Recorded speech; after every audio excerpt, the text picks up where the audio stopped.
Sergeant Preston of the Northwest Mounted Police with Yukon King, swiftest and strongest lead dog breaking the trail in the relentless pursuit of lawbreakers in the wild days of the Yukon.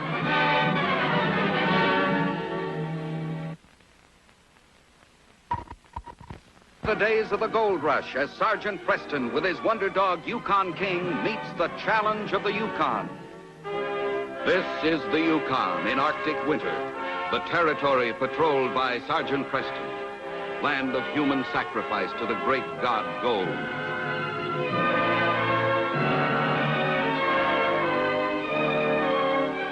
Klondike Pass, gateway to the remote and savage Anvil Mountains.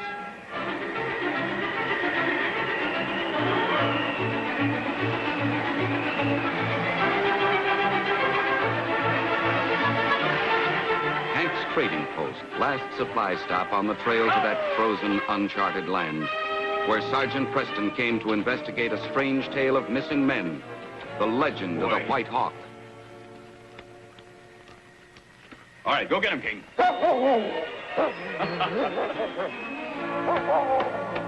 Sergeant Preston paused to regard the remote anvils, hoping that they would give up Killer Stedman, wanted for the murder of an old prospector who had boasted of a rich strike somewhere beyond Klondike Pass. What the tarnation?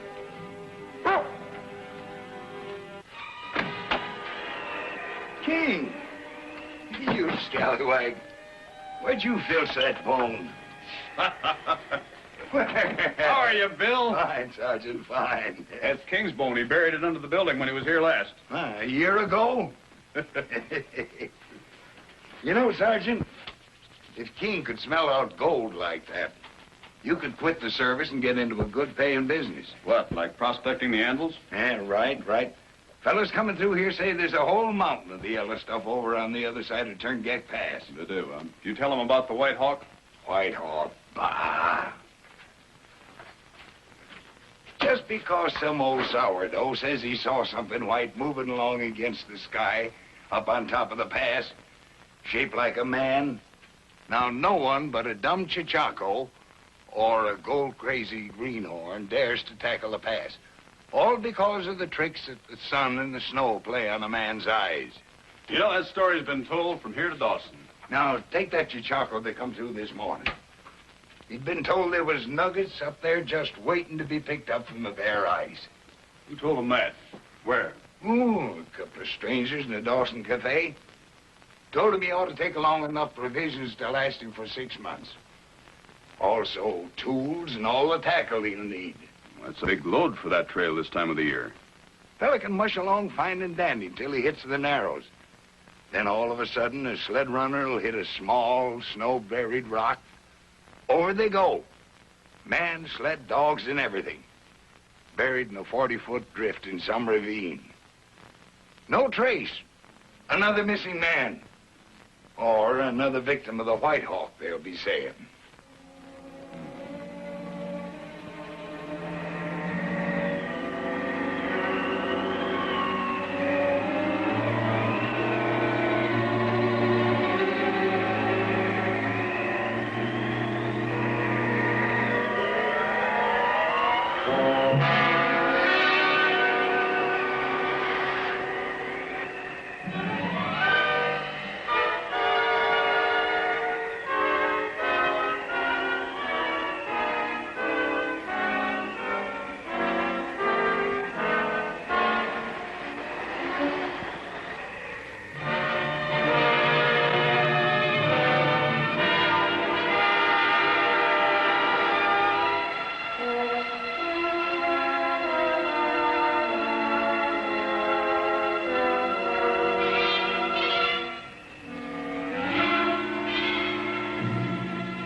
Get him up.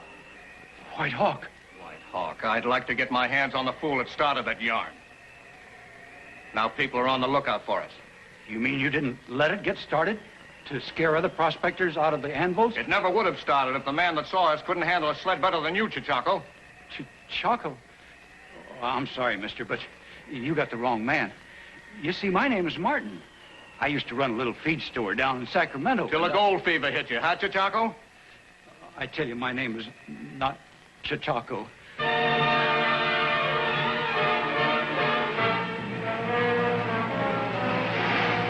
Nice work.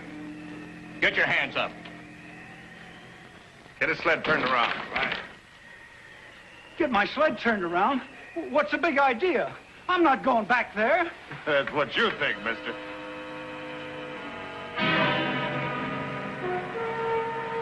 But I've got 6 months of supply on that sled, and I intend to use it up in the mountains.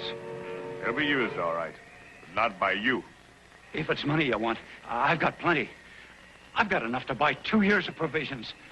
I got it right here in my pocket. Let it lie, Chichako. We can't use it. We got all the gold we want right here on this mountain. We don't aim to share it with anybody. Right now, it doesn't suit us to go into the settlement to buy supplies, so we're going to take yours. You're going to shoot me? Oh, no, my friend. We don't leave any evidence behind. Not even a bullet in a man. You're free to go back. All we want is what's on your sled. But my sleeping bag's on there. And all my blankets, even my matches. Please, Hold it, mister. You can't leave me out here to freeze. That'll hold him for a while. Good. Let's get this stuff off the trail. Wind drift should cover our tracks in a couple of hours. Martin! Hush on, you husky! Hey!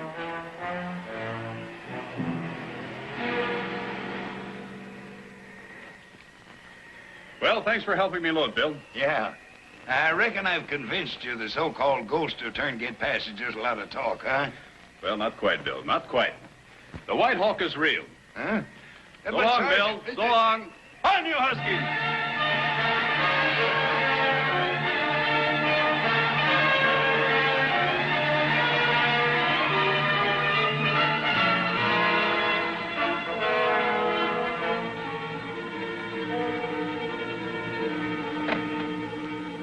Hank was a worried man when Sergeant Preston left. The thought of such a person as the White Hawk being real instead of a ghost and actually committing the various crimes attributed to him in the area filled Hank with fear. From the White Hawk's reputation, bolted door and windows or even Preston himself might not be able to stop him. The first desperate urge of a man lost in the frozen north is to survive, to fight on. But as each step becomes more difficult, merciful nature slowly numbs the body to pain, the mind to sense of direction. And as body temperature lowers to the danger point, there descends over nature's victim a curtain of drowsiness, and the snow becomes a soft white bed, inviting him to lie down in its warmth, to rest, to sleep forever.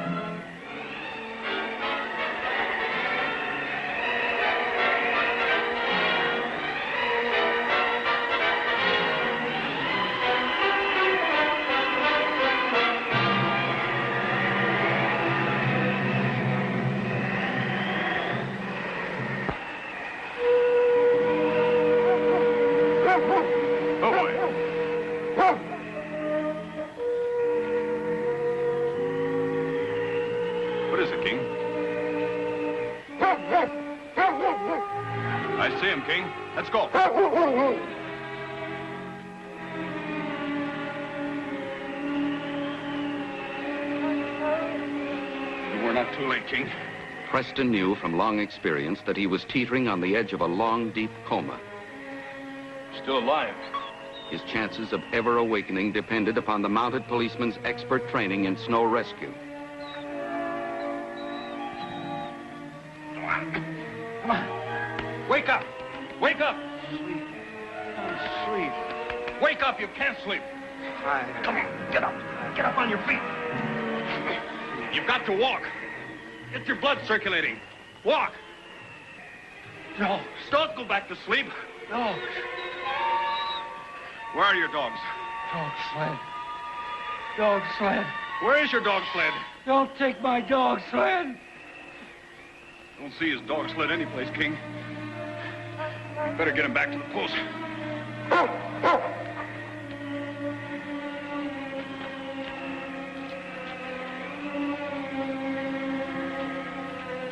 Had he merely become snowblind, separated from his sled and lost? Or had the White Hawk of Turngat Pass counted on the Arctic winter to mask a cleverly planned murder?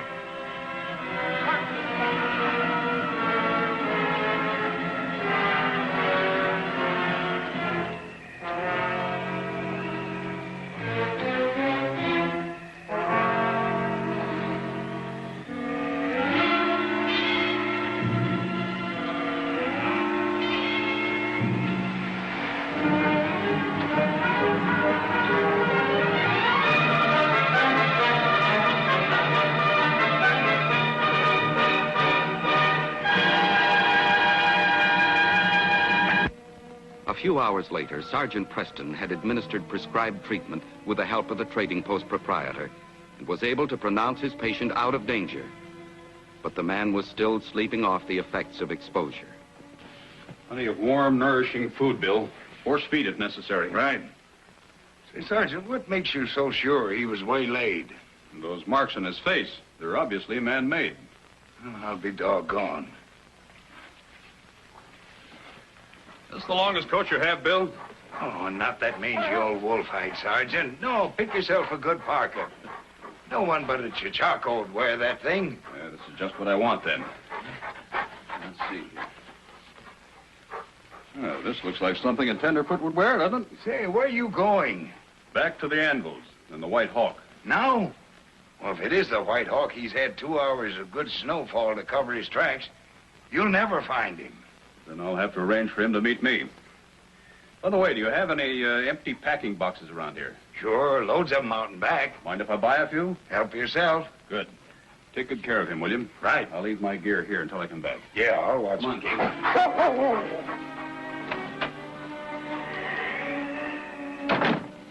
What's the matter with you critters? Get in! Come on, you hay-burners!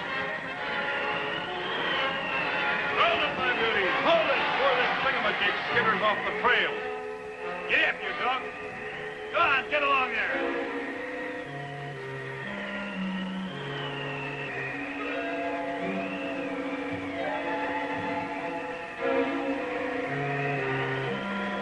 Get up, you dogs! Get along there! Come on, get along there!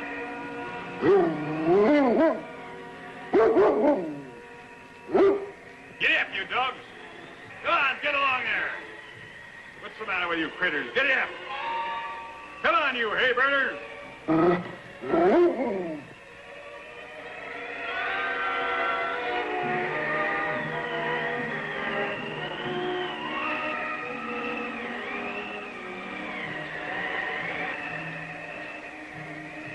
Get up, you dogs!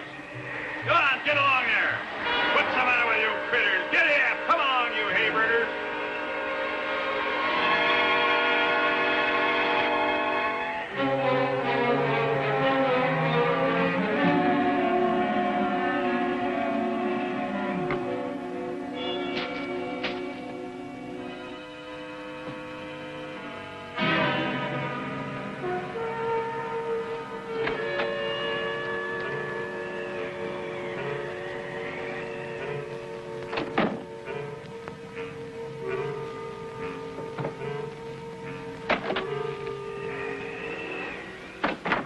There's another Chichaco coming up the trail. Sled's loaded. Let's hurry. Why didn't you lay for him? Didn't see him coming until it was too late to get to the usual place. Well, you'll have to ski across the west slope. Beat him to Turngat Bend. Isn't there some other place, Jack? There's an awful lot of loose ice piled against that bluff behind that bend. The vibration from a gunshot would bring the lot of it down on us in a snowslide. No need for gunplay. There's a ledge on the far side of the bend. Man waiting there can't be seen from the trail.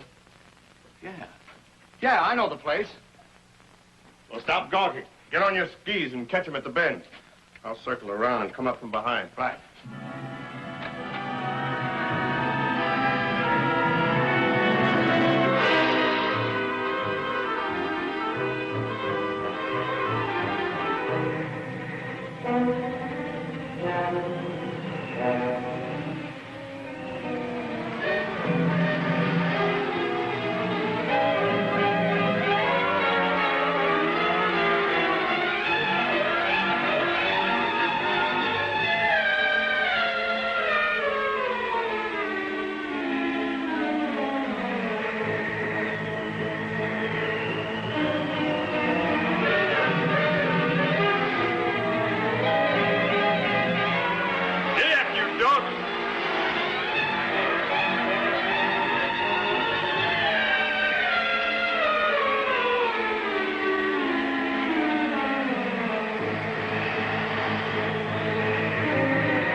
Everything all right?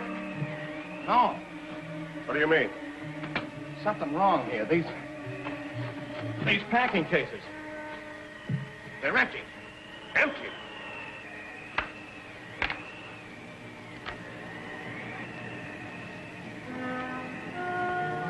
This is not a charcoal.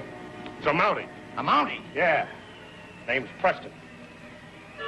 Sergeant Preston. I've seen him around Dawson and Whitehorse. Him and that lead dog of his. We'd better get out of here. He'll never know what hit him. Now, he knows something. Else why would he come up here disguised as a tenderfoot and carrying empty packing cases? Maybe he suspects we killed that prospector. Then he could be a plant. Sent to lure us into the open. Other Mounties might be coming up the trail behind him. Well, we got to take him with us. Find out. But the other Mounties, they'll pick up our trail. Settle down, Lefty. If there are other Mounties, they'll find our trail anyhow. But Preston may be working alone. I don't intend to give up the richest lode in this territory unless I have to. I guess we can get rid of Preston anywhere. We've got to do it someplace else than here. We'll take him back to the cabin. That dog will never let you near the sled, much less drive it. The dog's still in his harness. He sees us put Preston on the sled, he'll give us no more trouble.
Knowing his master was in danger, King worked desperately to set himself free to go to Preston's aid.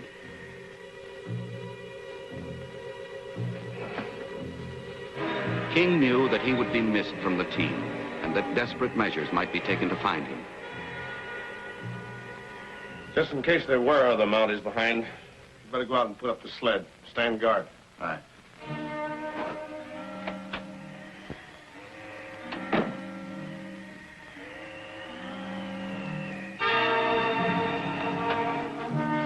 He's gone. That dog of his, he's gone.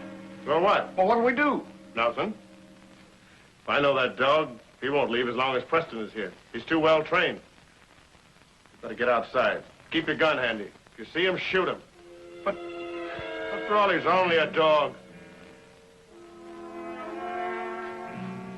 But he also knew his master was in danger, and that instead of going for help, he must stay close to the cabin and wait for the chance to make his move.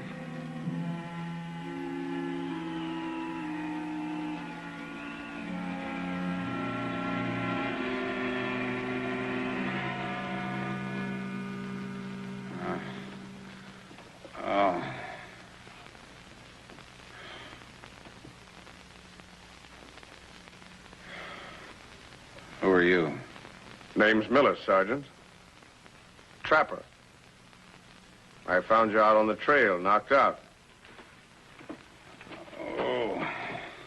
Heavy snowfall's been loosening the rocks from the mountainside. One of them must have hit you on the way down. You've been this way ever since. Thanks, Miller. Didn't know you was a Mountie till I got you out of that big coat. What brings you to Turnkeck Pass, Sergeant? Are you all right? Yes, sir. All right, Stedman, you're under arrest in the name of the Crown. Stedman? Lately known as the White Hawk. Oh, come off it, Sergeant. I told you my name is Miller. Stop lying. You know your picture's on wanted posters all over the territory. That's why you've been hijacking supplies from the Chichacos sent up here by your Dawson pals. You didn't dare buy supplies in the settlement for fear of being recognized. Oh, you got me all wrong, Sergeant. And with your white outfits blending into the snow, you were able to sneak up on your victims, allowing them no time to defend themselves. And that mask kept you from being recognized in case of a fight. Well, there's gold here, all right. You've no intentions of sharing it, not even with the miner who discovered it. After forcing him into showing you the location of the strike, you killed him. All right, Sergeant. I guess you got me dead to rights. Well, that's better. Turn around and get your hands behind you. Get your hands up, Mountie. Take his gun, Jack. I guess the sergeant had everything figured out, except one thing. There were 2 White Hawks. Yeah.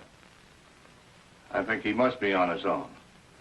If he was luring us into a trap, other Mounties would be here by now.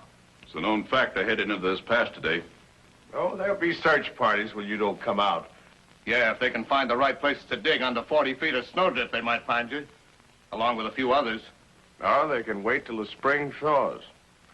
By that time, we'll have all the gold dug we need to buy our way out through Skagway, sail south to a life of ease.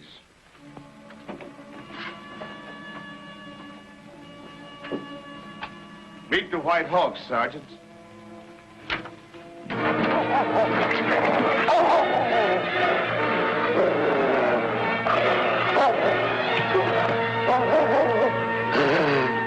Back, King, back! All right, on your feet. On your feet. Get your hands behind your back.